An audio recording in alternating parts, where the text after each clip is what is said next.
nom de Jésus-Christ, Père, dans le nom puissant de Jésus, merci pour la grâce que tu nous as accordée de se retrouver sur ce plateau pour parler, pour proclamer ta parole. Nous te disons infiniment merci pour ces moyens que tu nous as accordés afin d'amener ta parole là où nous sommes incapables d'y aller dans le corps. Merci Jésus-Christ, nous croyons que par ces moyens, par ces canaux, que les paroles vont toucher à tous ceux-là qui sont dans les lieux reculés de la terre pour que la vraie repentance soit faite et que les uns et les autres se détournent de leur voie pour venir à toi. Que ton nom soit loué au nom de Jésus-Christ. Nous soumettons ce moment à toi, règne éternel Père, et que ta volonté soit accomplie. Au nom de Jésus, nous avons ainsi prié. Alors, je suis dans le livre d'Apocalypse. Je vais commencer à partir du verset 8 jusqu'au verset 18. Je lis au nom de Jésus-Christ. Je suis l'alpha et l'oméga, dit le Seigneur Dieu, qui est, qui était et qui vient, le Tout-Puissant. Verset 9. Moi, Jean, votre frère, et qui est part avec vous à la tribulation et au royaume, et à la persévérance en Jésus. J'étais dans l'île appelée Patmos à cause de la parole de Dieu et du témoignage de Jésus-Christ. Je suis ravi en esprit au jour du Seigneur et j'entends derrière moi une voix forte comme le son d'une trompette qui disait: ce que tu vois, écris-le dans un livre et envoie-le aux 7 églises, à Éphèse, à Smyrne, à Pergame, à Thyatire, à Sardre, à Philadelphie et à Laodicée. Je me retournai pour connaître quelle était la voix qui me parlait, et après m'être retourné, je vis 7 chandeliers d'or. Et au milieu de 7 chandeliers d'or, quelqu'un qui ressemblait à un fils d'homme, vêtu d'une longue robe et ayant une ceinture d'or sur la poitrine. Sa tête et ses cheveux étaient blancs comme de la laine blanche, comme de la neige. Ses yeux étaient comme une flamme de feu. Ses pieds étaient semblables à des lérins ardents, comme s'il eût été embrassé dans une fournaise, et sa voix était comme le bruit de grandes eaux. Il avait dans sa main droite 7 étoiles. De sa bouche sortait une épée aiguë à 2 tranchants, et son visage était comme le soleil lorsqu'il brille dans sa force. Verset 17. Quand je le vis, j'ai tombé à pied comme mort. J'ai tombé à ses pieds comme mort. Il posa sur moi sa main droite en disant: ne crains point.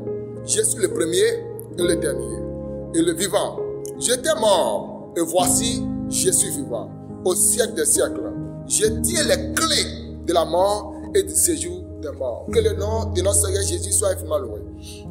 Alors, nous sommes dans le livre d'Apocalypse, le livre qui est aussi appelé la Révélation. Je suis tenté de dire que le livre d'Apocalypse est un livre qui est venu perfectionner, rendre parfait la Bible. C'est un livre qui est venu sceller la perfection de la Bible.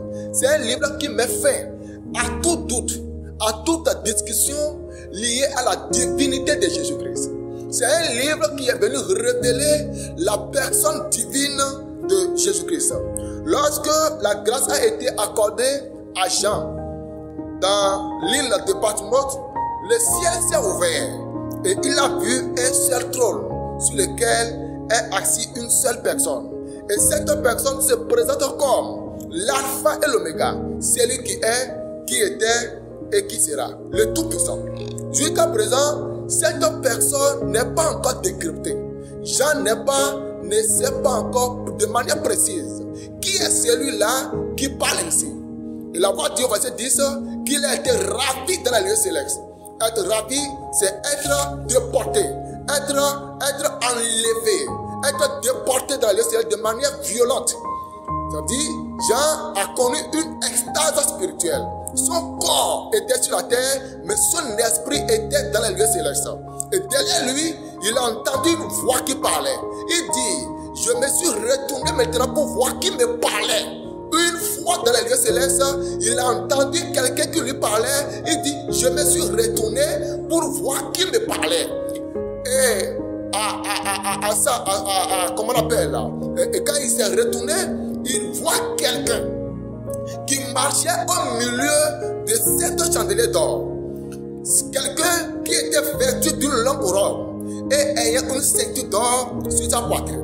Il a vu quelqu'un qui avait sa tête et ses cheveux étaient blancs comme de la neige, étaient blancs comme de la laine blanche. Il a vu quelqu'un dont ses yeux étaient comme une flamme de feu. Ses pieds étaient semblables à des reins ardents comme s'il était embrassé dans une fenêtre. Et sa voix comme le bruit de grands eaux. Il a vu dans sa main 7 étoiles. Et de sa bouche sortait une épée aiguë à double tranchant. Et son visage était comme le soleil lorsqu'il brille dans sa force. Au verset 17, il dit, lorsque je le vis, quand je le vis, j'ai tombé à ses pieds comme un mort. Il posa sa main droite en disant, ne crains point. Je suis le premier et le dernier et le vivant. J'étais mort et voici je suis vivant au siècle des siècles. Je tiens les clés de la mort et du séjour des morts. Bien-aimé, Jean, une fois extasé dans le lieu céleste, il a vu un étrange d'apparence humaine. Et qui lui dit, je suis l'alpha, l'oméga, le tout-puissant. Et pour finir, verset 18, il dit, je suis vivant, j'étais mort. Et voici, je suis vivant au siècle des siècles. J'étais les clés de la mort. Cette déclaration que l'étrange d'apparence humaine que Jean a vu dans le lieu céleste ne peut que être attribuée, seul Dieu peut tenir une telle déclaration. Aucun homme ne peut tenir une telle déclaration. Aucun homme ne peut dire, je détiens dans mes mains les clés du séjour de la mort et je vis au siècle des siècles. Ce n'est pas une parole qui est le propre d'un humain, c'est une parole divine. Cette parole a pour propriétaire quelqu'un qu'on peut appeler Dieu. Alors, il dit, j'étais mort, maintenant je suis vivant. La seule personne qui est morte et qui est ressuscitée, qui est vivante, c'était Jésus-Christ. C'était Jésus-Christ. Sa mort a été constatée de manière clinique à la croix par l'empereur César de son temps et par Ponce Pilate qui était son gouverneur, aussi, si on peut le dire, son préfet envoyé en Israël. Tous ceux-là ont constaté de manière clinique la mort de Jésus-Christ. Et c'est celui-là qui est ressuscité et qui a habité, quand il est ressuscité, il a habité encore sur la terre. Il a vécu pendant 40 jours avec ses frères. C'est Jésus-Christ. Il est ressuscité non comme un fantôme. Un fantôme ne collabore pas avec les siens. D'après ce qu'on nous raconte sur les fantômes, s'il existe, un fantôme ne collabore pas avec les siens. Il vit loin des siens, loin de sa famille, loin de ceux qui le connaissent, si vraiment ce qu'on nous raconte sur les fantômes existe. Celui qui est mort ne se montre pas à ses siens. Dans le corps qu'on connaît de lui, il ne s'affiche pas au réel. Il peut se révéler à un proche pendant le sommeil, d'après ce qu'on nous raconte. Mais Jésus-Christ, à sa résurrection, il n'a pas fui les siens. Il s'est montré à ses disciples. La Bible dit qu'il a vécu pendant 40 jours après sa résurrection. Il s'est montré à ses disciples et il s'est montré encore à 500 d'autres personnes. Alléluia. Il s'est montré encore à 500 d'autres personnes encore. Il a mangé comme un homme. Il s'est habillé comme un homme. Il a parlé comme un homme après sa résurrection sur la terre. Cette personne-là que Jean a vue se montrant comme un vivant au siècle des siècles et qui détient la clé de celui des morts, celui-là, c'était Jésus. Et celui qui vit au siècle des siècles, c'est Dieu. C'est lui qui a l'autorité de détenir entre ses mains la clé du séjour de la mort. C'est Jésus-Christ. Dans les lieux célestes, Jean n'a pas vu autre chose qu'un étrange d'apparence humaine qui a parlé comme un Dieu, qui a montré qu'il était mort et qu'il est ressuscité et qu'il est vivant. Jean n'a pas vu dans les lieux célestes un autre Dieu. Il n'a pas vu un fétiche. Il n'a pas vu les dieux que nous célébrons, que les hommes célèbrent sur la terre. Il n'a pas vu une panthère qu'on adore. Il n'a pas vu un serpent qu'on adore. Il n'a pas vu un arbre sacré qu'on adore. Il n'a pas vu un oiseau qu'on adore. Jean a vu un étrange d'apparence humaine et qui tenait des paroles divines, semblables à un homme. Le Dieu qui habite dans les lieux célestes ressemble à un homme qui parle, qui entend, qui marche, qui voit, qui a les mains qui peut toucher. Le Dieu qui habite dans les lieux célestes est descendu sur la terre comme un esprit qui habite et qui s'est incarné et qui est descendu dans les lieux terrestres parce que il y a trois grands lieux: les lieux célestes, les lieux terrestres et les lieux souterrains. Je répète encore qu'il y a trois grands lieux: les lieux célestes, les lieux terrestres et les lieux souterrains. Alors ce Dieu dont nous parlons, Jésus-Christ, il est descendu des lieux célestes comme un esprit qui a pris corps dans la personne de Jésus-Christ. Il a vécu pendant 33 ans sur la terre. Il a vécu comme un homme. Il a manifesté la divinité par le corps de l'homme. Il est mort comme un homme. Il est descendu dans les lieux souterrains comme un homme mort. Et puis il est ressuscité dans les morts comme un homme vivant. Il a vécu encore sur la terre, non pas comme un fantôme. Il a vécu comme un réel homme avant d'être remonté. Bien aimé, celui qui n'habite pas dans le ciel forcément doit habiter sur la terre. Et s'il n'habite pas sur la terre, il est forcément dans les lieux souterrains. Jésus-Christ a vécu dans les trois lieux, dans les trois espaces. Dans les espaces célestes, espaces terrestres et espaces souterrains. Il est venu comme un esprit habitant dans un corps sur la terre. Celui qui habite dans les lieux célestes, c'est Jésus-Christ. Aucun autre Dieu n'habite dans les lieux célestes. Aucun autre Dieu n'a pris apparence humaine pour habiter sur la terre. Aucun autre Dieu n'est mort comme un homme et qui a ressuscité comme un homme et qui a habité encore avec les saints. Le Dieu Ogun, Hebioso, Tron, Sakbata, Kenesi, Jeholu, tous ces dieux-là n'ont pas fait l'apparent dans les lieux célestes. Et aucun de ces adorateurs n'a eu la révélation de ce que ces dieux-là. Est-ce que ces dieux-là s'est révélé une fois dans les lieux célestes? Est-ce qu'il a vécu sur la terre comme un homme pendant au moins un an? Aucun de ces dieux ne s'est révélé dans un corps humain et qui s'est montré à l'adorateur que me voici. Aucun. Jusqu'à présent, aucun de ces dieux ne s'est révélé au ciel, ne s'est révélé sur la terre et on ne sait même pas s'ils sont dans les lieux souterrains. Alléluia. Aucun de ces dieux ne s'est révélé à quelqu'un car c'est des dieux qui ne détiennent pas l'existence. Un Dieu qui n'a pas habité ou qui ne s'est pas révélé dans les lieux célestes comme un étrange d'apparence humaine, qui ne s'est pas révélé sur la terre comme un homme et qui n'est pas monté dans le séjour des morts et y est remonté, ce Dieu, on peut douter fortement de son existence. Vous qui adorez ces dieux, avez-vous cherché à savoir si ces dieux que vous adorez vous ressemble-t-il?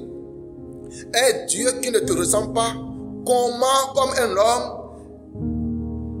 Un Dieu qui ne ressemble pas avec toi. Un Dieu qui ne te ressemble pas comme un homme ne peut pas t'assembler. Je répète, un Dieu qui ne te ressemble pas, un Dieu que tu adores, qui ne te ressemble pas comme un homme, ne peut pas t'assembler. Assembler, c'est-à-dire coopérer avec toi, travailler avec toi. La sagesse humaine dit, celui qui s'assemble se ressemble. Lorsque le Dieu que tu adores ne te ressemble pas, il ne peut pas s'assembler avec toi. Et je dis bien s'assembler, c'est coopérer, c'est travailler avec quelqu'un, travailler avec une équipe. Et quand un Dieu ne te ressemble pas, il ne peut pas s'assembler avec toi, il ne peut pas coopérer avec toi, il ne peut pas travailler avec toi. Et quand il ne peut pas travailler avec toi, il va profiter de toi. Les dieux qui n'ont pas fait leur apparence, n'ont pas fait leur apparition dans les lieux célestes comme un étrange d'apparence humaine, qui n'ont pas fait leur présence sur la terre comme un homme et qui ne sont pas montés dans les lieux souterrains, c'est des dieux qui ne nous ressemblent pas. Un Dieu que tu adores et qui ne te ressemble pas comme un homme est un Dieu qui profite de toi. C'est un Dieu profiteur. Et voilà les caractéristiques qui permettent d'identifier un vrai Dieu. C'est d'ailleurs ça mon thème. Est-ce que le Dieu que tu adores s'est révélé dans les célestes comme un étrange d'apparence humaine? Est-ce que le Dieu que tu adores Est-ce qu'il s'est révélé dans les lieux célestes comme un étrange d'apparence humaine? Est-ce qu'il a habité sur les lieux célestes comme un homme, non pas pendant un jour, un mois, un an? Est-ce qu'il est descendu dans les lieux souterrains comme un homme mort pendant 3 jours au moins? Est-ce qu'il est sorti du séjour des morts une fois et n'y a plus retourné? Car le Dieu que tu adores et qui ne s'est jamais révélé dans les lieux célestes, qui ne s'est jamais révélé comme une personne humaine sur la terre, ne peut en aucun cas t'amener au ciel. Ne peut en aucun cas t'accompagner dans le séjour des morts. Ne peut en aucun cas te faire remonter du séjour des morts. Le Dieu qui ne sait pas apparaître dans les lieux célestes, c'est un Dieu qui n'a pas de perfection. Parce que les lieux célestes symbolisent la perfection. Les lieux célestes symbolisent la gloire. Un Dieu qui n'a pas fait son apparition dans les lieux célestes, c'est un Dieu sans gloire. C'est un Dieu imparfait. C'est un Dieu déchu. Le Dieu que tu adores et qui ne s'est jamais révélé comme un homme sur la terre, pendant au moins 1 an, est incapable de vivre avec toi. Le Dieu qui n'est jamais descendu dans les lieux souterrains de la mort ne peut jamais t'accompagner quand toi tu y descendras. Une chose est sûre, tu y descendras. Mais le Dieu qui n'est jamais descendu dans les morts ne peut jamais t'accompagner. Le Dieu que tu adores et qui n'est jamais remonté dans les lieux souterrains comme un homme mort ressuscité ne peut jamais te faire sortir de la mort. Bien-aimé, n'adore pas un Dieu parce qu'il a été adoré par tes ancêtres. N'adore pas un Dieu parce qu'il a été adoré par tes ancêtres. N'adore pas un Dieu parce qu'il a été adoré par ta famille. Ou parce qu'il a été adoré, c'est un Dieu qu'on adore dans ta région. N'adore pas un Dieu parce qu'il t'a rendu riche. N'adore pas un Dieu parce qu'il t'a guéri d'une maladie grave. Car il se pourrait que tu meurs sans tomber malade. N'adore pas un Dieu parce qu'il t'a donné un enfant. Car un Dieu qui ne te ressemble pas ne peut pas te donner un enfant qui te ressemble. N'adore pas un Dieu parce qu'il t'a donné un enfant, parce qu'un Dieu qui ne te ressemble pas ne peut pas te donner un enfant qui te ressemble. N'adore pas un Dieu qui te permet d'avoir des contrats, de signer des contrats et d'avoir de la promotion. N'adore pas un Dieu qui te dit ce qui va se passer demain, qui te révèle ton lendemain. N'adore pas un Dieu qui te renforce seulement spirituellement sur les autres et sur les autres esprits. Car malgré la force qu'il te donne, il ne peut jamais te renforcer sur la force de la mort. Seul Jésus a la force sur la force de la mort. Seul Jésus a vaincu la mort. N'adore pas un Dieu qui s'identifie à un arbre, car toi tu n'es pas un arbre. N'adore pas un Dieu qui s'identifie aux animaux, aux oiseaux, aux serpents et aux poissons, car toi tu n'es pas ces choses. Tu n'es pas un animal, tu n'es pas un oiseau, tu n'es pas un arbre. Toutes ces choses-là ont été soumises à l'autorité de l'homme. N'adore pas un Dieu qui s'identifie au fer. N'adore pas un Dieu qui s'identifie au feu. N'adore pas un Dieu qui s'identifie à la terre. N'adore pas un Dieu qui s'identifie à l'eau. N'adore pas un Dieu qui s'identifie à l'air. Car tu es un homme, et non un feu, un autre de fer, la terre. Sinon, si moins l'air, tu n'es pas ces choses. Tu es un homme. Il faudrait que le Dieu que tu dois adorer te ressemble, car nous avons été créés en son image. Mais, adore plutôt un Dieu esprit, d'apparence humaine, révélé dans les lieux célestes, révélé dans les lieux terrestres comme un homme, révélé dans le séjour de la mort comme un homme mort, révélé comme un homme ressuscité de la mort. Je répète encore, le Dieu que tu dois adorer, un Dieu qui ne te ressemble pas, ne l'adore pas. Un Dieu dont tu n'as pas la certitude de son portrait physique. Parce que dans la Bible, le Dieu Jésus que nous, les chrétiens, nous adorons, ressemble à un homme. Lorsqu'il s'est révélé à Jean dans les espaces célestes, dans les lieux célestes, Jean a vu quelqu'un, un étrange qui ressemble à un homme, qui a les pieds, qui a les mains, qui a la tête, qui a les cheveux, qui a porté une robe, qui a tout de l'homme, qui ressemble à un homme. Je te demande encore, est-ce que le Dieu que tu adores te ressemble? N'adore pas un Dieu qui ne te ressemble pas. Tout Dieu qui ne remplit pas ses caractéristiques doit être traité de faux, d'inexistant. Tout Dieu qui ne remplit pas, qui ne s'est pas révélé dans les lieux célestes comme un esprit tout au moins, comme une étrange d'apparence humaine. Un Dieu qui ne s'est pas apparu sur la terre, qui n'a pas vécu comme un homme sur la terre. Un Dieu qui n'est pas mort comme l'homme. Parce que l'homme est appelé à habiter ces lieux. Si Jésus ne revient pas à toi, tu m'écoutes. Tu vas habiter, tu vas descendre dans les lieux souterrains. Dans les lieux souterrains, tu vas descendre. Mais Jésus seul est le seul qui a habité les lieux célestes, qui a habité sur la terre, qui a fait un séjour dans la mort. Il est descendu dans les lieux souterrains de la terre. Il est descendu dans les séjours de la mort. C'est lui seul a rempli les conditions qu'il faut pour être appelé Dieu. Lui seul a rempli toutes les conditions, toutes les 4 conditions qu'il faut pour être appelé Dieu. C'est lui seul. C'est pourquoi je te dis, si ton Dieu ne s'est pas révélé à toi comme une apparence humaine, parce que Dieu que l'homme adore doit le ressembler, parce que quiconque n'ignore pas, Dieu nous a été créés à son image. Même les athées, tout le monde affirme que nous avons été créés à l'image de Dieu. Et ce Dieu-là s'est révélé à Jean comme un étrange d'apparence humaine dans les lieux célestes, sur la terre, dans les lieux souterrains, et il s'est révélé encore pour montrer qu'il est un vrai Dieu. Bien-aimé, le Dieu que tu adores, qui ne te ressemble pas, qui n'a pas fait son apparition comme un homme sur la terre, qui n'est pas descendu de la mort, ce Dieu ne te ressemble pas. Ce Dieu-là ne mérite pas d'être adoré. Ce Dieu ne peut pas t'accompagner. Et d'ailleurs, vous le dites vous-même, lorsque un de vos adorateurs, un des adorateurs de ce Dieu décède, vous, d'abord rituel, vous dites, on t'enlève notre Dieu, on t'enlève notre Dieu et vous l'abandonnez dans le séjour des morts. Jésus-Christ est le seul qui a habité dans les lieux souterrains de la mort pour montrer que quiconque va croire en lui et qui va décéder, lui a la capacité de vivre avec lui et de le faire remonter dans les lieux célestes. Et c'est ça l'espérance du chrétien. Nous avons la certitude que Jésus viendra nous chercher et nous allons habiter dans les lieux célestes et revenir encore habiter sur la terre à l'image de notre Seigneur Jésus. Je prie pour toi, toi qui m'écoutes, qui est perdu sur la voie de ces dieux, qui te donne la promotion, qui te donne la sécurité, qui te donne la richesse, qui peut-être t'a donné l'enfant, qui te donne tout.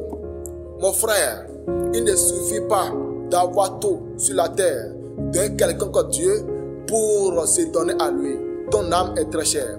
Je prie au nom puissant de Jésus pour que ton intelligence soit illuminée afin que tu saches que le Dieu que tu adores et qui ne te ressemble pas, c'est un faux Dieu et que tu dois détourner de ce Dieu afin de revenir au Seigneur Jésus-Christ. Saint-Esprit Dieu, merci pour la grâce que tu nous as accordée de libérer ta parole afin de ramener une multitude qui se perd derrière ces faux dieux de revenir à toi.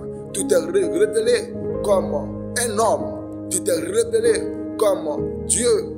C'est pourquoi, Seigneur Dieu Tout-Puissant Père, nous te disons merci et nous prions, Père, pour que la grâce du salut puisse affecter tous ceux-là qui se perdent encore. De la même manière, tu nous as recherchés, tu nous as retrouvés et tu nous as sauvés. C'est ainsi que nous prions que tous ceux-là qui se perdent soient retrouvés et soient recherchés, soient gagnés par le salut. Au nom de Jésus, nous avons ainsi prié. Amen.